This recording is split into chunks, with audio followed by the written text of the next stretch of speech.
So, దీన్ని చూస్తే గనక 'గేదెల' సినిమాకి సంబంధించి చూస్తే మీరు ప్రొడ్యూసర్ మీరే, డైరెక్టర్ మీరే, వన్ ఆఫ్ ద క్యారెక్టర్ కూడా మీరు చేసినట్టున్నారు సంబంధించి చూస్తే. అంటే మల్టీ టాస్కింగ్ ఇంత పెద్ద పని బాధ్యత తీసుకోవడం అనేది చాలా బరువుగా అనిపించలేదా మీకు? అహా! అంటే ఖచ్చితంగా కష్టమే సార్. హ్మ్. దాంట్లో అసలు క్వెషనే లేదు. కాపోతే లక్కీగా ఏంటి అంటే నాకంటూ ఓన్ టీమ్ ఉన్నారు సార్. It's okay. లైక్ ఈ జర్నీలో ఒక 10-12 ఇయర్స్ జర్నీలో హ్మ్. నాకు ఎడిటర్ కావచ్చు, డైరెక్షన్ డిపార్ట్‌మెంట్ కావచ్చు. ఓకే. సో, ఈవెన్ మా ఫాదర్ కూడా ఓహ్! ప్రొడక్షన్ సైడ్ ఈ ఫుడ్ విషయంలో కావచ్చు, హ్మ్. ఈవెన్ మా వైఫ్ ఓకే. ఇన్వాల్వ్ అయ్యారు. అంటే లెక్కలు రాసుకోవడం, ఓకే. ఏ రోజు ఆ లెక్కలు అయన్నీ ఉంటాయి కదా సార్. సో, ఇయన్నీ ఎవరికాళ్ళు నాకు టీమ్ ఉండడం వల్ల, సొంత టీమ్ ఉండడం వల్ల ఓకే. చాలా కష్టమైన విషయమే. కొంచెం ఈజీ అయింది సార్.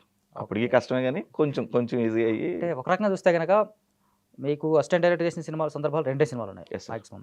ఆ తర్వాత అంటే ఆఫ్‌కోర్స్ మీ దగ్గర ఉన్న షార్ట్ ఫిల్మ్స్ కెరీర్ కావచ్చు, లేకపోతే షార్ట్ ఫిల్మ్ చాలా చేసినటువంటి సందర్భాలు కావచ్చు, చాలా ఏళ్లుగా కూడా పనిచేసినటువంటి సందర్భం ఉండొచ్చు.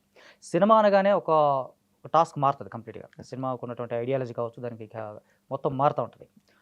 ఆ సినిమా చేస్తున్నప్పుడు ప్రొడ్యూసర్ అని చేయడం అనేది చాలా చాలా బిగ్గెస్ట్ టాస్క్ నిజంగా. యెస్. చాలా పెద్ద విషయం. ప్రొడక్షన్ అనేది ఎ య చాలా సార్లు సందర్భంగా భయపడే సందర్భాలు గాని, బాధపడే సందర్భాలు గాని, ఇబ్బంది పడే సందర్భాలు గాని ఏమైనా ఉన్నాయా? ఖచ్చితంగా ఉన్నాయి సార్. ఆ! ఉన్నాయి. భయమేస్తది కదా సార్. ఎందుకంటే మేము ఫస్ట్ నుంచి ఏమనుకున్నామంటే ఎవరికీ పేమెంట్ పెండింగ్ ఉంచకూడదు.